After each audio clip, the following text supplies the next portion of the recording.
Herkese merhaba. Bugün bu videoda size bu çantanın yapılışını anlatacağım. Heybe tarzında güzel bir çanta oldu. İki parça şeklinde yaptım. Bir de kenar parçası var. Toplam 3 parçadan oluşuyor. Şu parça yekpare.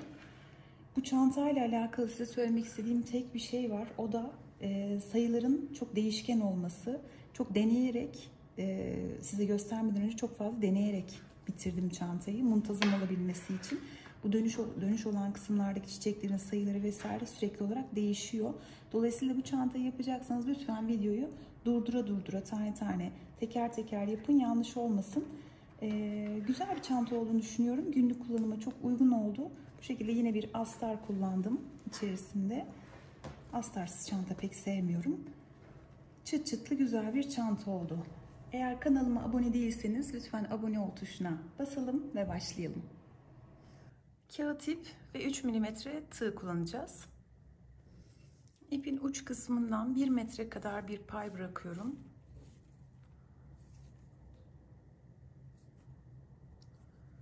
Bir kilit zincir yapıyorum. Şimdi tığın üzerine bu kuyruk kısmını üzerine alıp 2 ilmeğin içerisinden ip geçiriyorum. Kuyruğu üzerine alıyorum tığın, içinden ip geçiriyorum. Bu farklı bir zincir çeşidi. Bunu çantanın ortasının boş durmaması için, delik delik durmaması için yapıyoruz. Tabanlarda da bunu kullanabilirsiniz. Bu şekilde 62 tane zincir çekeceğim. 62 tane bu şekilde zincir çektikten sonra bir tane normal zincir çekiyorum ve son zincirin içine 3 tane sık iğne yapıyorum.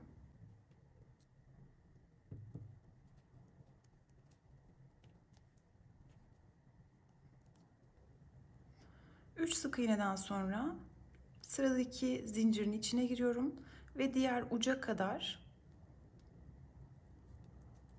hepsine birer tane sık iğne yapacağım.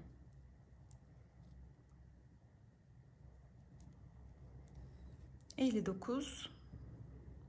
Bu da 60. sık iğne. 60 tane düz sık iğne yaptım. Şimdi son zincirin içine 3 tane sık iğne yapıyorum.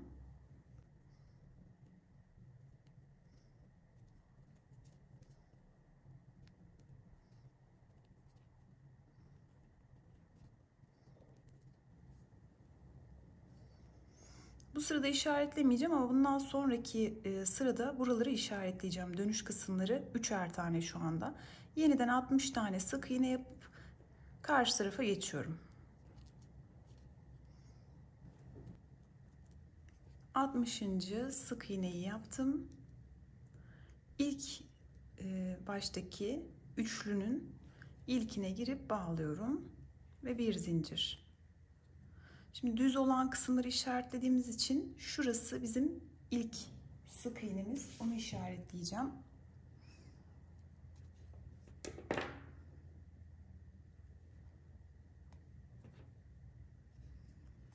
Şimdi köşelerde model kurmaya başlıyoruz. Köşelerde 6 tane çiçek olacak. Köşelerin çiçeği ile buranın çiçeği birazcık farklı. Dönüşleri düzgün yapabilmek için bu ikisini farklı yaptım.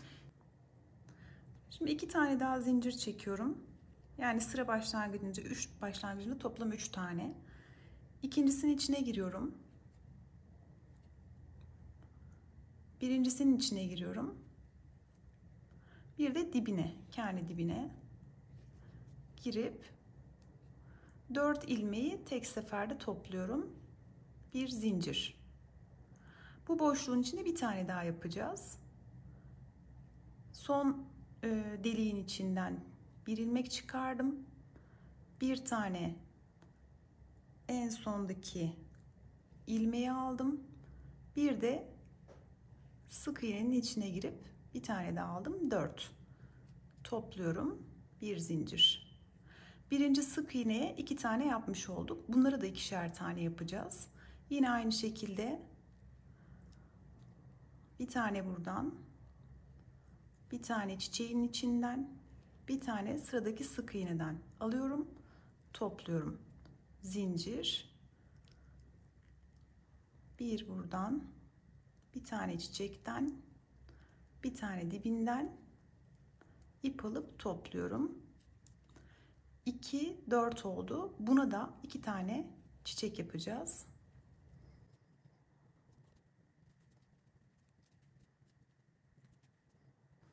2, 4, 6 tane çiçek oldu. Dönüşü tamamladık. Şimdi düz olan kısımdaki çiçekleri göstereceğim. Zaten modelin aslı da düz olan kısımda yaptığım gibi. Ben buralarda dönüş düzgün muntazam dursun diye biraz modifiye ettim. Şimdi yine dibinden bir tane alıyorum. Çiçekten alıyorum. Çiçek yaprak kısmından. Bir tane dibinden aldım. Normalde burada bu şekilde bitiyor olması lazım. Sıradakinden bir tane, bir sonrakinden bir tane. Yani sıradan 2 sık iğneden de almış oldum. Dolayısıyla 4 değil 6 tane. İlmek olduğunda topluyorum ve zincir. Tekrar gösterelim. Bir tane çiçeğin orta kısmından, bir tane yaprak kısmından, öyle tarif edeyim. Bir tane dibinden, buraya kadar zaten tamamdı. 2 tane de sıradan alıyorum. 1, 2. 6 tane ilmeğim oldu. Topluyorum ve zincir. Şimdi ilk düz olan çiçek şu. Onu işaretleyeceğim.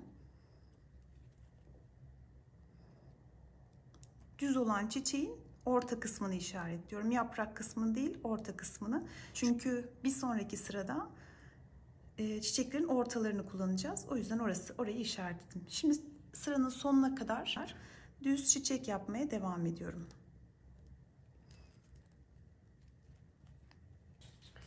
Düz kısmı bitirdim. Şu anda burada 30 tane çiçek var. Zaten 60 sık iğneydi. 30 tane de çiçeğimiz olmuş oldu. Köşeye geldim. Buradaki 3 tane sık iğneyi diğer tarafta yaptığımız gibi 6 tane çiçek yapacağız. Bir tane son çiçeğin ortasından, yaprağından. Buraları dörtlü kapatıyorduk hatırlarsanız. Sıradaki, yani birinci sık iğnenin içinden alıp dörtlü şekilde kapatıyorum. Bu birinci çiçek. Aynı yere girdim. Yapraktan yine birinci sık iğneden aldım. Bu ikinci çiçek. Şimdi bir sonraki sık iğneye gidiyorum.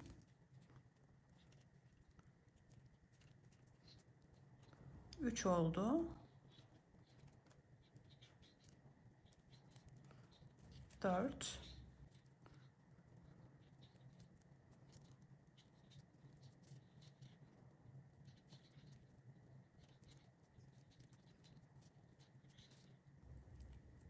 2, 4, 6 tane çiçek olmuş oldu. Şunu da işaretleyelim. Şu çiçek de bizim düz olan kısmımızın çiçeği. Şimdi düz çiçek yapmaya devam ederek öbür tarafa geçeceğim. Buradaki düz çiçeği de yine normal yapacağım.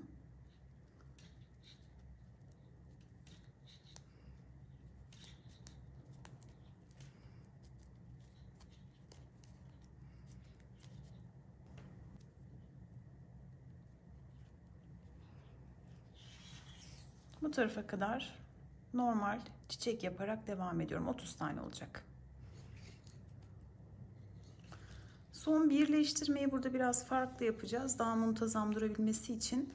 Bunların hepsinin içinden geçtikten sonra zincir çekmiyorum. Kapatmadan en baştaki çiçeğin yaprağına girip kaydırma yapıyorum. 60 tane sık iğneden şu anda yine 30 tane çiçeğimiz var. Bu şekilde. Şimdi bu sırada çiçeklerin ortalarını kullanacağız. Şu birleştirme kısımlarını kullanacağız. Sadece her birleştirme noktasında 2 tane sık iğne yapacağız. Ama şu anda gördüğünüz gibi farklı yerde duruyor. O yüzden şuraya bir kaydırma yapıyorum. Bir zincir çekip sık iğne yapmaya başlıyorum. Şurayı yine işaretleyeyim. Son çiçeğimizi. Her çiçeğin ortasına 2 tane sık iğne. Yani aynı noktaya tekrar giriyorum. 1, 2. Şu aralara bir şey yapmıyoruz. Yani yaprak kısımlarını geçiyorum. Çiçeğin orta kısmına 1,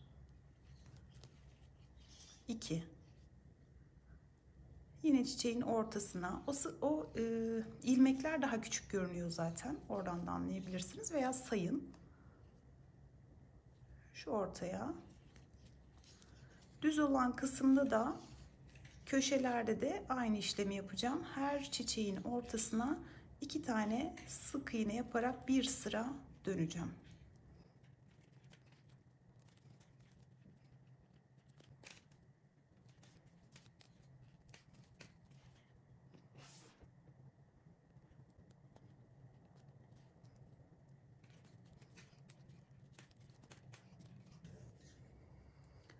Dördüncü sıramızda köşelerde 2 tek bir çift yapacağız. Son çiçeği yaptım. İlk sık iğnenin içine girip kaydırmayla bağlıyorum. Zincir çekiyorum ve dibinden başlayarak 2 tek bir çift şeklinde ilerleyeceğim. Tekle başlıyorum. 1 2 tek. Buna çift yapıyorum şimdi. 1 2. Tekrar 2 tek.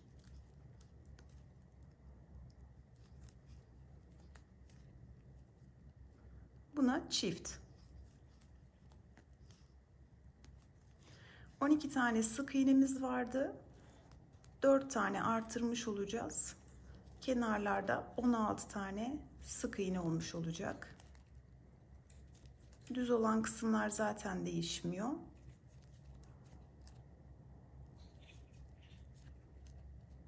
Tekle başladım, çiftle bitiriyorum.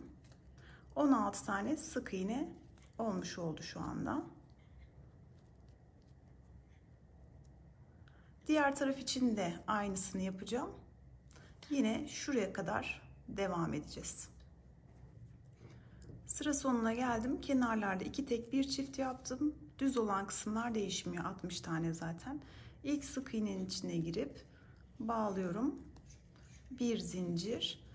Şimdi bir sıra daha sık iğne yapacağız. Kenarlarda 3 tek bir çift yapacağız. Bu sefer çiftle başlıyorum. Aynı yere 2 tane sık iğne yaparak başlıyorum. Çift. 3 tane tek. 1 2 3. Tekrar çift.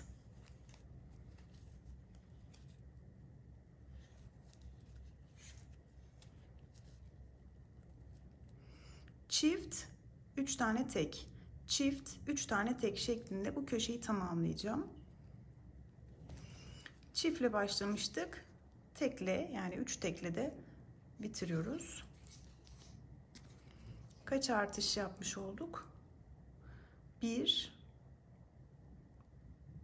2 3 4 tane artış yapmış olduk. Zaten en son 16 tane sık iğnemiz vardı. Şu an 20 tane sık iğne oldu. Düz olan kısımları 60 tane. Buraya kadar yapacağım. Daha sonra burada yine çiftle başlayıp 3 tek şeklinde 20'ye tamamlayacağım. Daha sonra da bu tarafı örüp şuraya kadar geleceğim. Sıra sonuna geldim. Sık iğneleri bitirdik. Şimdi tekrar çiçek yapmaya başlayacağız. İlk sık iğnenin içine girip ilmek kaydırıyorum. 3 tane zincir çekiyorum. Buradaki çiçekler zaten kenardaki çiçekler hep altılı, hiç değişmiyor. Burada yine köşede dönüş yapabilmek için farklı yapacağız. İlk çiçeği beşli yapıyorum. İkinci zincire girdim. Birinci zincire girdim. Dibine girdim. Ve bir sonraki sık iğneye girdim. 5 tane ilmeğim var. Topluyorum. Bir zincir. Bir beşli çiçekten sonra şimdi altılı yapacağız. Çiçeğin ortasından, yaprağından, dibinden ve sıradaki 2 tane sık iğneden aldım. 6 tane var. Topluyorum. Zincir. Yeniden beşli, ortasından, yapraktan, dibinden ve sıradaki sık iğneden beşli, topluyorum. Şimdi altılı. Ortasından, yapraktan, dibinden ve sıradaki 2 tane sık iğneden altılı topluyorum. Bir beşli, bir altılı, bir beşli, bir altılı şeklinde bu köşeyi tamamlayacağım. Köşeyi tamamladım. 1, 2, 3, 4, 5, 6, 7, 8, 9, 10, 11, 12, 13 tane çiçeğim oldu. Beşli ile başladım. Beşli ile de bitirdim. 30 tane çiçek yapıp buraya kadar geldim. Diğer tarafta beşli ile başlamıştık. Burada beşli ile başlayabilmek için 2 tane kullanmıştık. Onu sağlayabilmek için burada altılı ile başlayacağım. 3, 4, 5, altılı. Çünkü orada 2 tane sık iğne kullanmam gerekiyordu. Başta öyle yapmıştım. Burada da onu yapmak için 6 ile başladım. Bir tane daha altılı yapıyorum.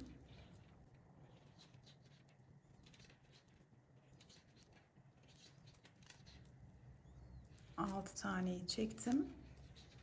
Şimdi beşli ile devam ediyorum. 2, 3, 4, 5.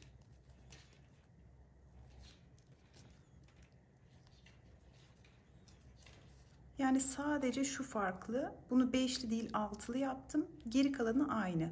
Beşli altılı, beşli altılı diye devam edecek. 6, 6, 5. Şimdi tekrar 6 yapıyorum. Köşeyi tamamladım. Yine 13 tane çiçek var etrafında. Tek farkı dediğim gibi 6, 6, 5. 6, 5, 6, 5, 6, 5 diye gidiyor. Yani tek farkı ilk çiçeğin altılı olması bu sırada. Şimdi 30 tane daha altılı çiçek yapacağım. Buraya kadar sırayı bitireceğim.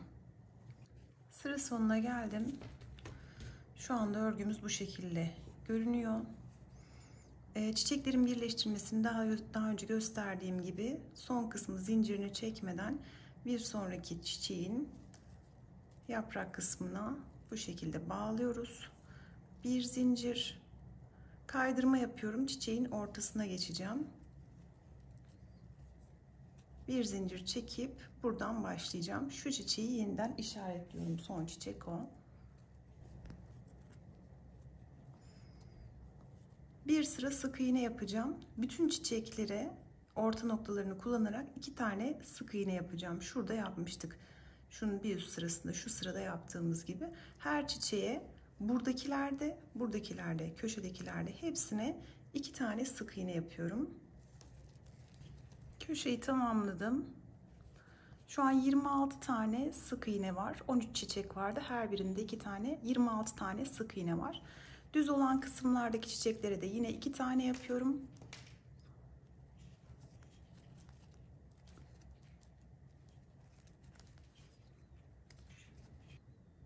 Birincisini yine işaretleyeyim.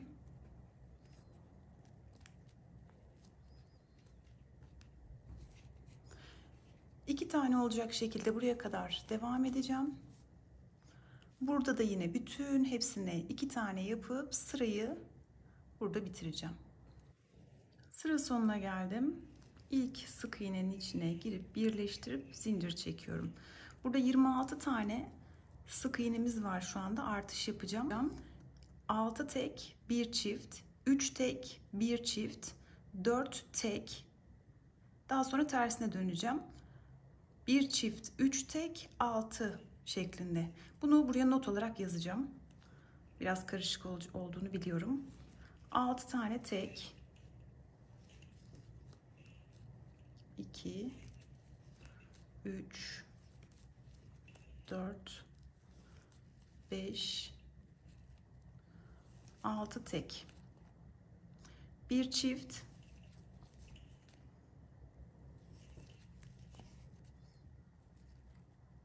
6 tek, 1 çift. 3 tane tek. 1, 2, 3, Çift yapıyorum.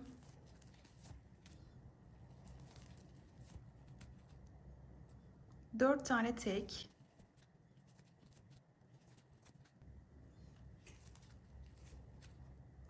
Çift yapıyorum.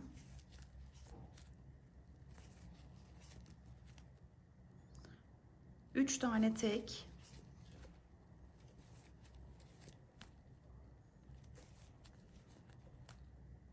Çift yapıyorum.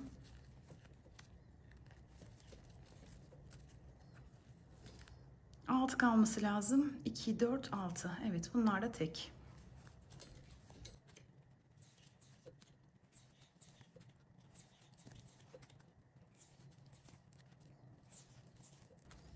Dediğim gibi bunun sayılarını buraya not olarak ekleyeceğim.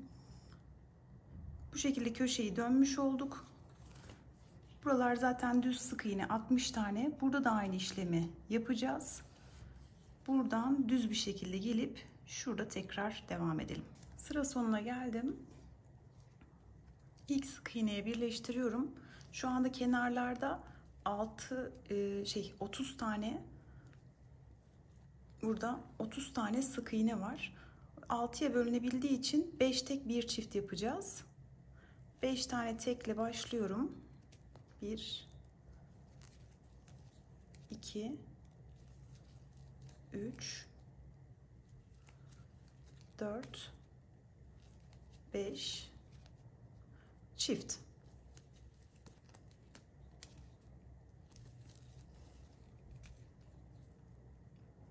Tekrar 5 tek.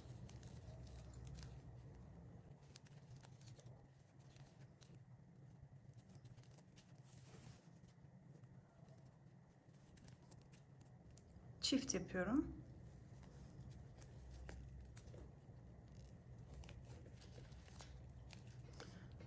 Köşeyi bu şekilde tamamlayacağım. Sıra sonuna geliyorum. 5 tek yaptım. Çiftle bitiriyorum.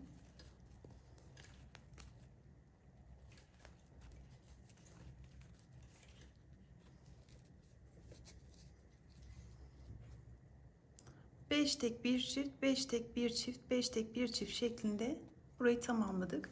Düz olan kısım 60 tane, burası değişmiyor. Burada da yine 5 tekle başlayacağım. 5 tek bir çift aynı işlemi yapacağım ve şurada devam edeceğim. Sık iğne sırasını bitirdim. İlk sık iğnenin içine girip birleştiriyorum. Bu sırada yine çiçek yapmaya başlayacağız. O nedenle 3 tane zincirle yukarıya çıkıyorum. Altılı ve beşli olarak tarif ediyordum ya, aynı şekilde tarif edeyim. 2 tane altılı, bir tane beşli. 6 6 5, 6 6 5 şeklinde yapacağız. İlk 2 tanesini göstereyim.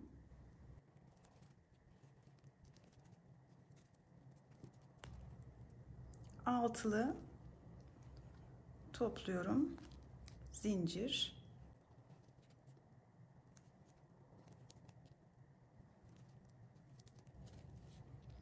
Altılı topluyorum. Zincir.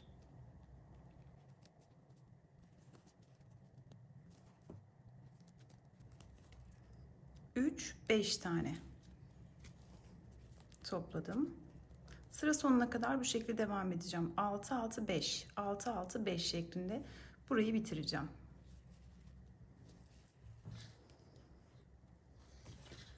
Sıra sonuna geliyorum.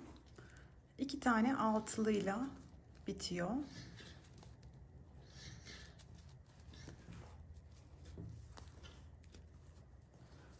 Çiçek sayısını da söyleyeyim. 2 4 6 8 10 12 14 16 18 20 tane şu anda burada çiçeğimiz var. Burada 6 6 5 6 6 5 sıralamasıyla 20 tane çiçek yaptıktan sonra 30 tane de normal altılı çiçek yaptım. Buraya geldim. Burada yine ufak bir hatırlatma yapacağım. Daha önce de bir kez daha yapmıştık. Şimdi burada fark ettiyseniz ilk altılıyı yaparken 3 tane sık iğne kullanıyoruz. 1 2 3 tane. Burada da 3 taneyi kullanmamız lazım. Yoksa sayı değişecek. O yüzden şöyle yapıyoruz.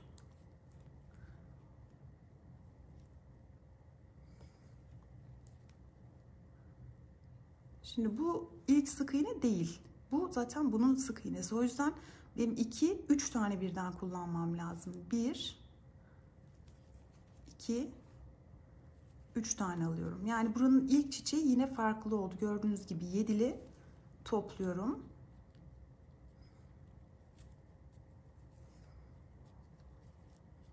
Bunu 6'lı gibi düşünün ama 7'li yaptık sık iğneyi kullanmak için.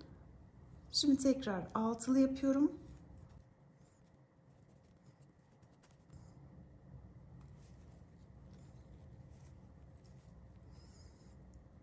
Altı altı gibi düşünün bunu. İlki farklı oldu dediğim gibi. 6 6 şimdi 5 yapacağız.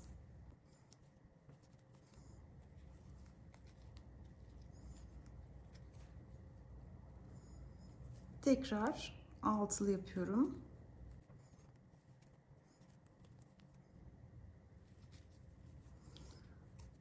Altı altı 5 6 6 5 şeklinde gidecek. Yani tek farkı şu ilk çiçeğin yine değişik olması. Onun haricinde aynı şekilde bu köşeyi de bu şekilde tamamlayacağız. Sıra sonuna geldim.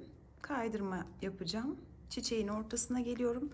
Daha önce de yaptığımız gibi burada bir sıra boyunca tüm çiçeklerin orta noktalarına 2 tane sık iğne yaparak bu sırayı tamamlayacağız. Kenarlarda da köşelerde de her birine 2 tane, sadece çiçeklerin ortasını kullanarak. Sıra sonuna geldim. İlk sık iğnenin içine girip bağlıyorum. Bir zincir.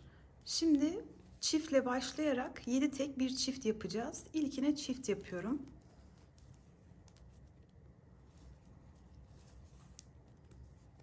Çift. 7 tane tek.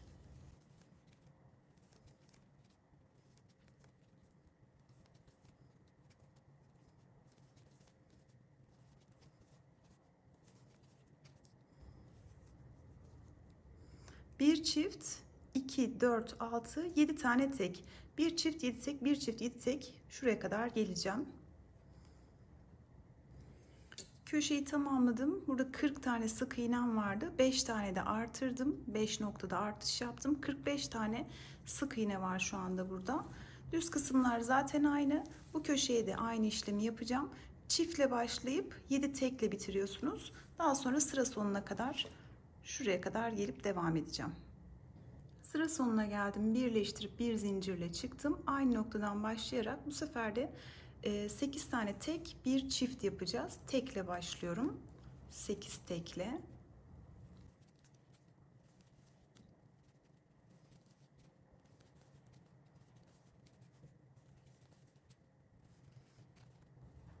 Sekiz tane tek, 2, 4, 6, 8.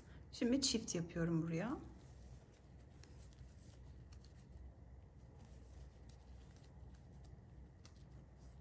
Sekiz tek bir çift şeklinde bu köşeyi tamamlayacağız. 8 tekle başlayıp bir çiftle bitirdim. Şu anda bu kenarda 50 tane sık iğne var. Diğer tarafları da aynı şekilde yapacağım. Kenarlar zaten tek. Şurada devam edeceğim. Sırayı tamamladım. Bir üst sıraya çıkıyorum. 3 zincir. 4 tane altılı çiçek, bir tane beşli çiçek yapacağız. Altılı ile başlıyorum. Altılı 1, 4 tane bundan yapalım. 4 tane altılı yaptım. Şimdi beşli yapıyorum.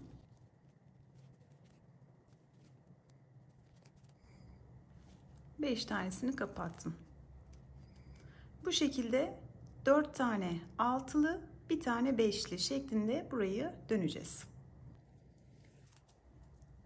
4 tane altılı, bir tane beşli, 4 altılı, bir tane beşli şeklinde buraya kadar geldim. 2 tane altılıyla, yani şu beşliden sonra 2 tane altılıyla bitti. 27 tane çiçek var şu anda burada. Şu düz kısmı yapacağım. Şurada yine o püf noktayı tekrar hatırlatacağım. 30 tane çiçek yaptıktan sonra buraya geldim. Yine şurada daha önce de söylemiştim. Burada altılı ile başlarken 3 tane kullandığımız için burada ilk çiçeği mecburen 7'li yapacağız. Tek fark bu, diğerleri aynı olacak. Alıyorum. Buradan da aldım. Dibinden de aldım. Sonraki 3 taneden de alıyorum.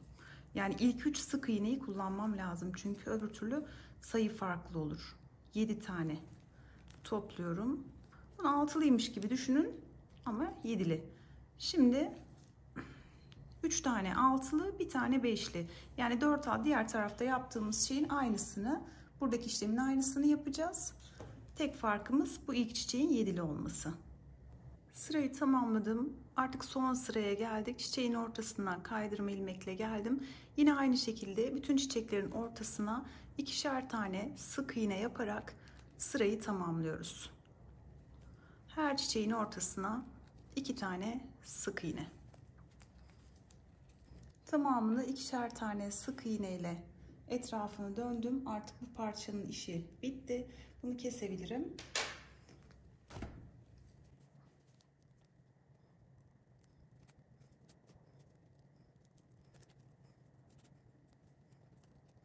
Diğer parça için yine ipin ucundan bir miktar ayırıp kilit yapıyorum. Ve kuyruğu kullanarak yine 30 tane zincir çekeceğim.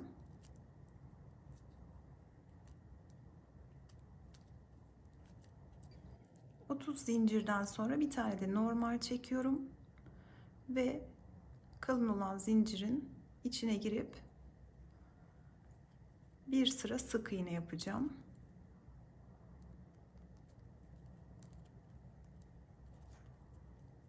Sıra sonuna kadar sık iğne yapalım. 28, 29. Son zincirin içine de 3 tane sık iğne yapıyorum.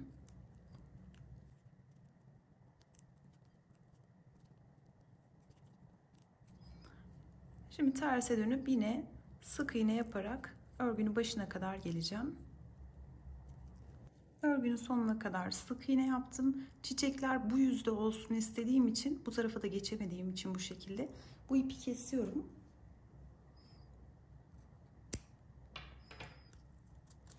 Bunu bu şekilde arkada saklayacağız. Şimdi diğer taraftan ipi tekrar bağlıyorum. İlk sık iğnenin içine giriyorum.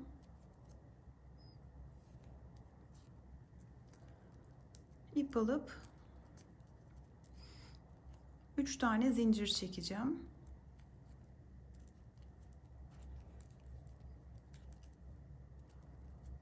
Ve altılı çiçek yapmaya başlıyorum.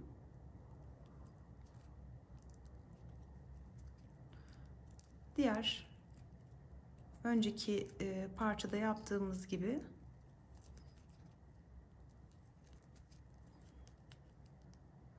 altı taneyi topluyorum. Bu şekilde son 3 sık iğneye kadar devam edeceğiz. 14 tane altılı çiçek yaptım. Son buradaki 3 tane sık iğneye 6 tane dörtlü çiçek yapacağım. Diğer tarafta da aynı şekilde yapmıştık, hatırlarsanız. Buradan başlıyorum. 3 sıradaki sık iğneye giriyorum.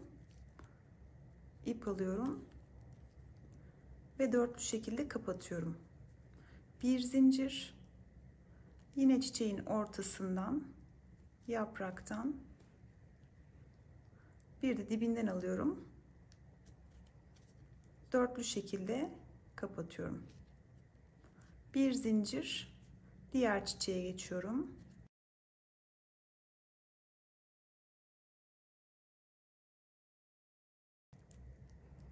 Dörtlü olarak kapattım.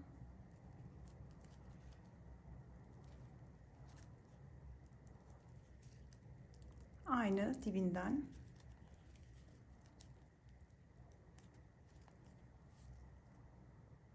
İki, 4 tane oldu. Buna da aynısını yapacağım.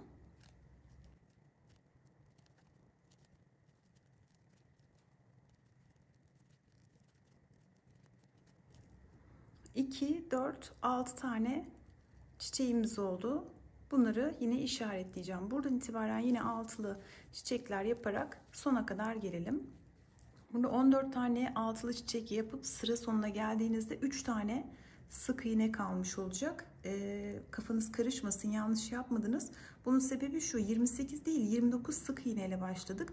Onu öyle yapmamın sebebi de ilk çiçeği yaparken burada fazladan bir sık iğne kullanmamız gerekiyor. Zincirle yukarıya çıkıyoruz ve ilk çiçek için 3 tane kullanıyoruz. O yüzden 28 değil 29 yaptım. O yüzden de burada fazlalık kaldı. Burada şöyle yapacaksınız. Son çiçeği yapıyorum. Her zaman yaptığım gibi. Sıradan da 2 tane aldım. Bunu yaptım, topladım. İp alıyorum. Son sık iğnenin içine girip bir trabzan yapıyorum. Bir zincir, geri dönüyorum. İlk trabzanın tepesine bir tane sık iğne, geri kalan bütün çiçeklerin içine 2 tane sık iğne yapıyorum. Yapraklara yine bir şey yapmıyoruz. Çiçeğin ortasından giriyorum. 2 tane sık iğne yapıyorum her çiçeğin ortasına. Buna köşede dahil, köşedeki çiçeklere de aynı işlemi yapacağız. Sık iğne sırasının sonuna geldiğinizde son çiçeği 2 tane yaptıktan sonra bir tane ekstradan yapmayı unutmayın. Çünkü sayınız değişir. Yoksa burada biliyorsunuz fazladan bir tane şeyimiz var. Oraya da bir tane sık iğne yaparak sırayı tamamlıyoruz. Bir zincir çektim, dönüyorum. Köşeyi bu şekilde tamamladım. 20 tane sık iğne var. Şu anda yaptığımız işlem aslında burada yaptığımız işlemlerle birebir aynı. Zaten bunun iç kısmını yapacağımız için bu çanta şöyle duracak. Burası kapak kısmı, burası arkası şöyle. Bu da içine gelecek bu şekilde. Şöyle. Dolayısıyla bu parçanın aynısından yapmaya çalışıyorum. Sayıları verdim, dönüşleri gösterdim. Zaten buradaki birer tane fazlalık olduğunu biliyorsunuz. Şuradaki artık sayıların aynılarıyla bu köşeyi bu şekilde tamamlayacaksınız. Tekrar anlatmayayım, video çok uzun oluyor çünkü. Şu anda 20 sık iğne sırasındayız. Daha sonra bu sırada çiçek yapmaya başlayacağız mesela. Buradan devam ettik. Döneceğiz. Artık çiçekler zaten ön tarafa denk geliyor. Ona da bir problem yok. İp koparmanıza gerek yok. 3 zincirle çıkıp çiçek yapıyorsunuz. Bitirirken de burada mutlaka trabzanla bitiriyorsunuz. Şurada yaptığımız gibi. Diğer bütün sıralar ve sayılar daha önce burada gösterdiğim şekilde oradan kontrol ederek bu parçayı da tamamlayalım. Evet, bu parçanın yapımını da bitirdim. Şurada ufak bir hatırlatma yapacağım. Bu taraflara geldiğinizde çiçek yaparken şu noktalara geldiğinizde şuradaki sıra başlangıçlarını değil de dönüp buraya geldiğimizdeki sayıları kullanmanız lazım. Çünkü bazen biliyorsunuz burada hatırlatmalar yapmıştım. Bazen 6 ile değil 7 çiçekle başlamıştık. Onun gibi düşünün. Bu taraf bizim baz alacağımız sayıları yer. Dolayısıyla burada mesela 5'li 6'lı 5'li 6'lı sırasında 6'lı ile değil 7'li ile başlamanız gerekiyor falan. Hani o şekilde burayı o şekilde tamamlayabilirsiniz. Şimdi bu iki parçanın birleştirme kısmını yapacağım. Bunun için de şöyle bir işaretleme yaptım. Bunun şu sırasını kullanacağız. Arka tarafını çevirdiğimde çiçeklerden sonraki şu sırayı kullanacağım. Buradaki ilmekleri saydım. Toplam 102 tane ilmek var. Burada karşılıklı gelecek şekilde buradan 102 aynı tabii ki çiçeklerden sonraki sırada 102 tane sayıp işaretlerimi taktım. Şimdi buradan ilmek çıkartarak bu şekilde bir ara parça oluşturacağız. Daha sonra da buna dikimini yapacağız. İşaretleyiciyi çıkartıyorum. Aynı noktadan ipi geçirip zincir çekiyorum. Bunu şöyle katlayalım. Tekrar buraya giriyorum. İlmek alıyorum. Sık iğne. Bir sonrakine giriyorum. Sık iğne. Bu şekilde bu işaretlediğim yere kadar sık iğne yapacağım. İşaretlediğim noktaya geldim. Bunu çıkarıp son sık iğneyi de buraya yapıyorum.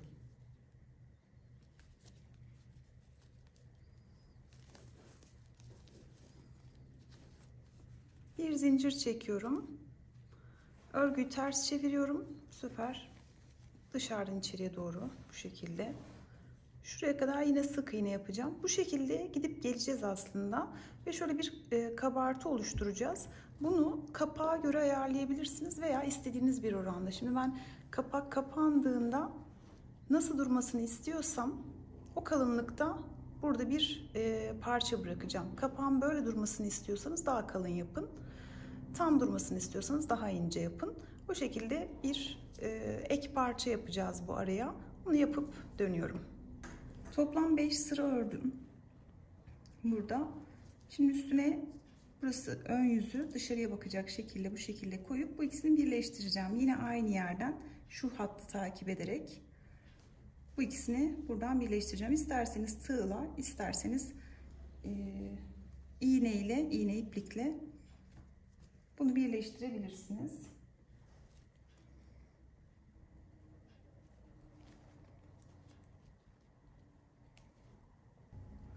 Bir tane buradan alalım.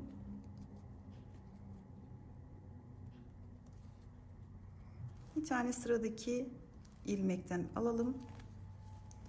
İçinden geçirelim.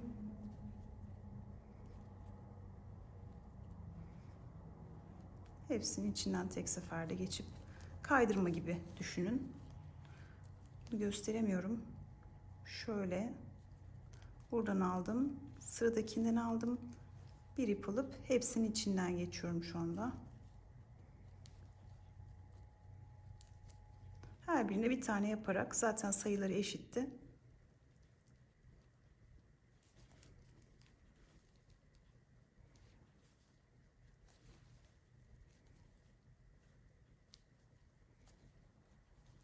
Bu şekilde sıra sonuna kadar birleştireceğim.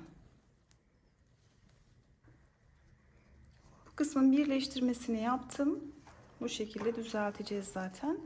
Şimdi şuradan karşıya geçip şuraya da aynı işlemi yapacağım. Şu görüntü güzel çünkü orada da aynısı olsun istiyorum.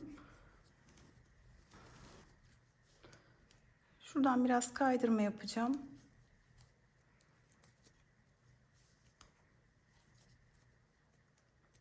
Şu şekilde deliklerin içine girip aşağıdan ilmek alıp diğer tarafa geçiyorum.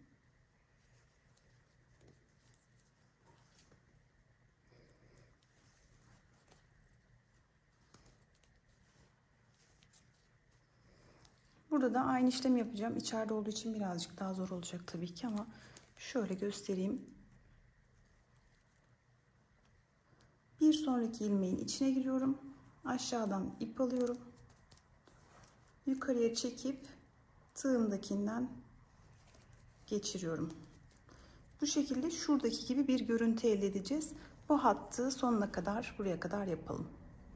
Kaydırma ilmeklerimi yaptım. İki tarafta aynı şekilde göründü. Gayet de güzel oldu. Detaylar önemli. Şimdi kaldığım yerden itibaren bu sefer ağız kısmına bir sıra sık iğne yapacağım. Yani buradan şuraya kadar sık iğne yapacağım.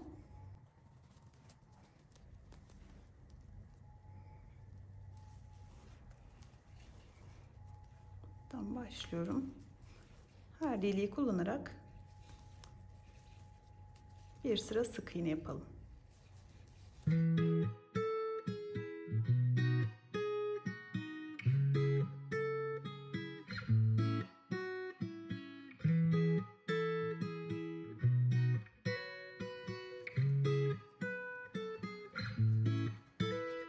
I've said this a million times. You're no good for me. I should say goodbye, but your voice is my lullaby, and your kisses are something I can't deny. Is it right? Is it wrong? I don't care. It feels way too good. Is it right? Is it wrong? Your lips heal me when I feel blue.